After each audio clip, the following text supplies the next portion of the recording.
ইসরায়েলের মানুষ জানে ইরানি মিসাইল কতটা ভয়ঙ্কর হতে পারে, কিন্তু এবার সেই আতঙ্ক কি পৌঁছাতে চলেছে আমেরিকার নিউ ইয়র্ক পর্যন্ত? কারণ ইরান দাবি করেছে তারা এমন এক মিসাইলের পরীক্ষা চালিয়েছে যার পাল্লা প্রায় 10,000 কিলোমিটার। সবচেয়ে চমকে দেওয়ার বিষয় হলো এই মিসাইল নাকি রাশিয়ার অনুমতি নিয়ে ইরান থেকে ছোড়া হয়েছে এবং গিয়ে আঘাত করেছে সাইবেরিয়ার লক্ষ্যবস্তুতে। এই খবর প্রকাশ্যে আসার পর থেকেই বিশ্বজুড়ে শুরু হয়েছে তীব্র আলোচনা।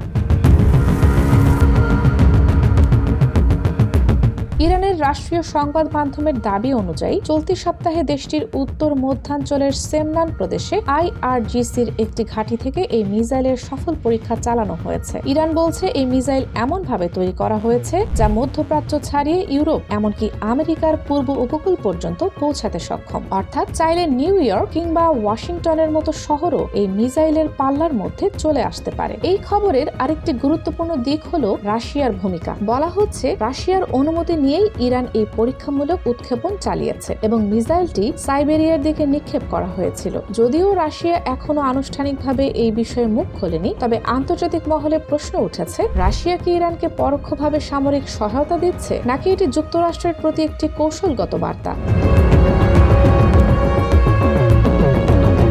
আন্তঃমহাদেশীয় ব্যালিস্টিক মিসাইল বা ICBM কি, সেটা সাধারণ ভাষায় বললে এটি এমন এক ধরনের দূরপাল্লার ক্ষেপণাস্ত্র যার ন্যূনতম পাল্লা 5,000 কিলোমিটার। আধুনিক ICBM এর পাল্লা 16,000 থেকে 18,000 কিলোমিটার পর্যন্ত হতে পারে। এই ধরনের মিসাইলে একটির বেশি ওয়ার হেড লাগানো থাকে যা পরমাণু অথবা প্রচলিত বিস্ফোরক বহন করতে সক্ষম। ফলে একটি মিসাইল দিয়েই একাধিক লক্ষ্যবস্তুতে আঘাত হানার ক্ষমতা থাকে। বিশেষজ্ঞদের মতে ইরান এই পরীক্ষা করে মূলত বিশ্বকে একটি বার্তা দিতে চেয়েছে। দীর্ঘদিন ধরে যুক্তরাষ্ট্রের নিষেধাজ্ঞা, অর্থনৈতিক চাপ এবং রাজনৈতিক হুমকির মুখে থাকা ইরান এখন তাদের সামরিক সক্ষমতা দেখাতে চাইছে। এর আগেও ইরানের কর্তা ব্যক্তিরা প্রকাশ্যে বলেছিলেন ইরান থেকে আমেরিকার দূরত্ব মাত্র 10,000 কিলোমিটার, আর যদি তাদের নৌযানগুলো কিছুটা সমুদ্রপথে এগিয়ে আনা যায় তাহলে নিউ ইয়র্ক, ওয়াশিংটন সহ আমেরিকার অনেক গুরুত্বপূর্ণ শহরই তাদের মিসাইলের আওতায় চলে আসবে।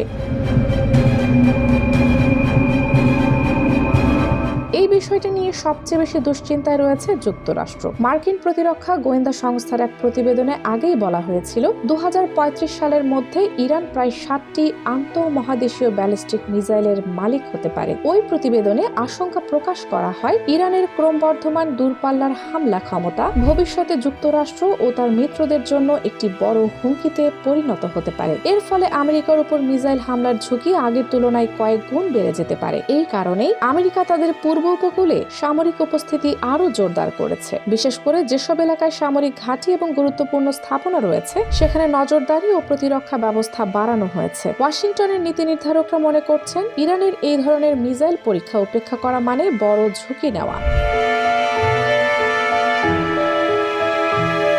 ইরান ও যুক্তরাষ্ট্রের সম্পর্ক বহুদিন ধরেই উত্তেজনাপূর্ণ। ইসলামী বিপ্লবের পর থেকেই এই দুই দেশের মধ্যে অবিশ্বাস, নিষেধাজ্ঞা আর পাল্টা হুমকি চলে আসছে। ইরান যখনই সামরিক শক্তি প্রদর্শন করে তখনই যুক্তরাষ্ট্র কঠোর প্রতিক্রিয়া দেখায়। বিশেষ করে মার্কিন প্রেসিডেন্টের কোনো কড়া সিদ্ধান্ত পরিস্থিতিকে মুহূর্তের মধ্যে ভয়ঙ্কর দিকে নিয়ে যেতে পারে। অনেক বিশ্লেষকের মতে এখনই সরাসরি যুদ্ধ হওয়ার সম্ভাবনা কম, তবে এই ধরনের মিসাইল পরীক্ষা বিশ্বকে পরিষ্কারভাবে জানিয়ে দিচ্ছে ইরান আর আগের মতো চুপচাপ বসে থাকা দেশ নয়। একই সঙ্গে এটি যুক্তরাষ্ট্রকেও সতর্ক করে দিচ্ছে যে মধ্যপ্রাচ্যের এই দেশটিকে আর হালকাভাবে নেওয়া যাবে না।